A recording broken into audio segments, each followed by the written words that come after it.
Hey guys, কেমন আছো? আজকের ভিডিওতে মূলত আমরা অসাম কিছু অ্যানিমে সাজেস্ট করতে যাচ্ছি যেগুলো তোমাদের হয়তোবা দেখে নেওয়া উচিত। আমি লাস্ট 2 মাস ধরে এই সকল অ্যানিমে দেখে শেষ করে ফেলেছি। তো হ্যাঁ, এই অ্যানিমেগুলোর মধ্যে বেশিরভাগ অ্যানিমে হচ্ছে ইসেকাই অ্যানিমে, অর্থাৎ একটা নতুন জগতের গল্প যেখানে মূলত আমাদের মূল হিরো একটা স্পেশাল পাওয়ার পেয়ে তার লাইফটাকে স্টার্ট করে। তো হ্যাঁ, প্রথমে আমি তোমাদের যে অ্যানিমেটা সাজেস্ট করব সেই অ্যানিমের নাম হচ্ছে Re Zero starting life in another world. যদি আপনি এমন একটা ইসেকাই অ্যানিমে খুঁজছেন যেখানে নায়ক বারবার মৃত্যুর পরেও ফিরে আসে এবং নিজের ভুলটাকে বারবার শুধরে নেওয়ার চেষ্টা করে, তাহলে এই রিজিরো অ্যানিমেটা আপনার জন্য। এখানে শুধু অ্যাকশন নয়, মানসিক চাপ, চরিত্রের বিকাশ এবং আবেগময় মুহূর্ত অসাধারণভাবে উপস্থাপন করা হয়েছে। এখন পর্যন্ত এই অ্যানিমের 3টা সিজন রিলিজ পেয়ে গিয়েছে এবং সামনে আরেকটা সিজন রিলিজ পাচ্ছে, আর 1 মাসের মধ্যেই আমরা এই অ্যানিমেটার সিজন 4 দেখতে যাচ্ছি। তো হ্যাঁ, এরপরে আসা যাক দ্বিতীয় অ্যানিমের কাছে। সেই অ্যানিমের নাম হচ্ছে the rising of a shield hero. মূলত একজন সাধারণ মানুষকে হঠাৎ করে অন্য জগতে ডাকা হয় এবং সেখানে তাকে বিশ্বাসঘাতকতার শিকার হতে হয়। মূলত এই অ্যানিমের অসাম দিক হচ্ছে নায়কের সংগ্রাম এবং ধীরে ধীরে নিজের সম্মানকে ফিরে পাওয়ার গল্প। এই অ্যানিমের এখন পর্যন্ত 4টা সিজন রিলিজ পেয়েছে এবং আমি যখন এই অ্যানিমেটা দেখেছিলাম আমি অনেক এনজয় করেছিলাম। আমি অধীর আগ্রহে অপেক্ষা করছি এই অ্যানিমের সিজন 5 দেখার জন্য। এরপর আসা যাক আমার লিস্টের তৃতীয় অ্যানিমের কাছে, যে অ্যানিমের নাম হচ্ছে লগ হরাইজন।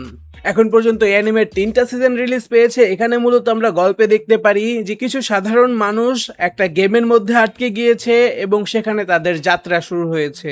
এখানে শুধুমাত্র যুদ্ধ নয়, বরং রাজনীতি, অর্থনীতি এবং সমাজ গঠনের দিকগুলোকে দেখানো হয়েছে। তো হ্যাঁ, তোমরা যারা গেম অফ থ্রোনস এর মতো পলিটিক্স পছন্দ করো তারা এই অ্যানিমেটা ট্রাই করতে পারো। এরপরে আমি যে অ্যানিমেটার নাম বলবো সেই অ্যানিমেটা হচ্ছে একটা অ্যাডাল্ট অ্যানিমে, এন্ড আমি এই অ্যানিমেটা দেখার পর অনেকটা সারপ্রাইজ হয়েছি যে এখানের গল্প কতটা ম্যাচিওর হইতে পারে। হ্যাঁ, আমি বলতেছি মুসুকো টেনসেই অ্যানিমের কথা। দুর্দান্ত অ্যানিমেশন, ওয়ার্ল্ড বিল্ডিং এবং চরিত্র বিকাশে সিরিজটা অন্য সব অ্যানিমের থেকে আলাদা। মুসুকো টেনসেই এখন পর্যন্ত 2টা সিজন রিলিজ পেয়ে গিয়েছে এবং সামনের মাস থেকে এটার 3য় সিজন রিলিজ পাওয়া শুরু হবে। তো এখনই তোমার জন্য পারফেক্ট সময় এই অ্যানিমেটা দেখার, কারণ সিজন 3টাকে একেবারে গরম গরম দেখতে পারবে তাহলে। এরপর আসা যাক আমার সব থেকে রিসেন্ট দেখা অ্যানিমে ওভারলর্ডের কাছে, যে অ্যানিমের মূলত এখন পর্যন্ত হয়তো 4টা সিজন রিলিজ পেয়েছে। তো এই 4টা সিজনই একেবারে অসাম। মূলত এই অ্যানিমেতে আমরা একটা নায়ককে না, একটা ভিলেনকে দেখতে পারি, তার জার্নিকে দেখতে পারি এবং সেই জার্নিকে আমরা মূলত সেলিব্রেট করি। তোমরা যারা ডার্ক ফ্যান্টাসি, তারপর হচ্ছে সোলো লেভেলিং এর মতো ওভার পাওয়ার ক্যারেক্টার পছন্দ করো তারা এই ওভারলর্ড দেখে অনেক মজা পাবে।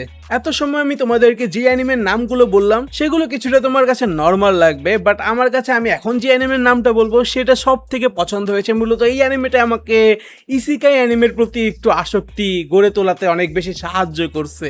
সেই অ্যানিমেটার নাম হচ্ছে campfire cooking in another world with my absurd skill. তো এই অ্যানিমের টোটালি 2টা সিজন এখন পর্যন্ত রিলিজ পেয়েছে এবং 2টা সিজনই আমার অনেক পছন্দ হয়েছে। খাবার, ভ্রমণ এবং ফ্যান্টাসির একটা অসাম মিশ্রণ ছিল এই অ্যানিমেটার ভেতর। এটার মতোই আমার আরেকটা অ্যানিমে অনেক পছন্দ হয়েছে, সেটার নাম হচ্ছে farming life in another world. কিছুটা এই ধাঁচেরই অ্যানিমে যে আরেকটা ওয়ার্ল্ডে আমাদের মেইন হিরো ফার্মিং এ প্রচুর ট্যালেন্টেড, তো সে কিভাবে তার সেখানে বড় একটা এম্পায়ার তৈরি করে, মূলত সেটাকেই এই অ্যানিমেতে ভালোভাবে দেখানো হয়েছে। এই ধরনেরই আরেকটা অ্যানিমের কথা তোমাদেরকে বলে দিচ্ছি, easy going territory defence by the optimistic lord season 1 দেখতে পারো। এই ধরনের অ্যানিমে মূলত সেখানে তার কাছে এমন একটা শক্তি থাকে যেটা সেই দুনিয়ায় কোনো প্রকার কাজে আসে না, তো সেই শক্তি দিয়ে কিভাবে সে অসাম একটা এম্পায়ার তৈরি করে, মূলত সেটাকে এই অ্যানিমেতে সিজন 1 দেখানো হয়েছে। এর সাথে আরেকটা অ্যানিমের নাম বলে দিচ্ছি, the wrong way to use healing magic. Training, comedy এবং অ্যাকশনে ভরপুর একটা অ্যানিমে। তোমরা যদি এর আগের অ্যানিমেগুলো দেখা মজা পেয়ে থাকো তাহলে গ্যারান্টি যে এই অ্যানিমেটা দেখা মজা পাবা। এরপরে তুমি দেখতে পারো হচ্ছে ইনফিনিটি ডেন্ড্রোগ্রাম, যেটা মূলত একটা গেমের ভেতরে মূলত আমাদের মেইন ক্যারেক্টার ফেসে যায়, তারপর সে কিভাবে সেখান থেকে পাওয়ার আপ করে, মূলত সেটাকে এখানে দেখানো হয়েছে, যেটা আমার তেমন একটা বেশি পছন্দ হয় নাই এর আগের অ্যানিমের মতো। বাট চাইলে তোমরা দেখতে পারো, তোমাদের টেস্ট অনুযায়ী হয়তো বা ভালো লাগতে পারে। এর সাথে তোমরা যারা ড্রাগন পছন্দ করো তারা ড্রাগন একাডেমি নামে একটা অ্যানিমে আছে, সেটা দেখতে পারো। যদিও গল্পটা তেমন একটা ইউনিক না, তবে টাইম পাস একটা সুন্দর অ্যানিমে। আর সব শেষে আমি এখন দেখতেছি হচ্ছে ডিলিশিয়াস ইন ডানজন অ্যানিমেটা।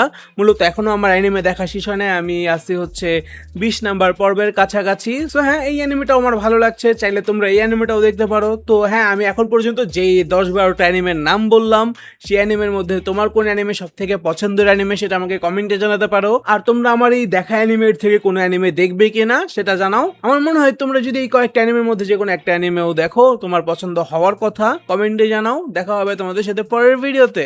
বাই।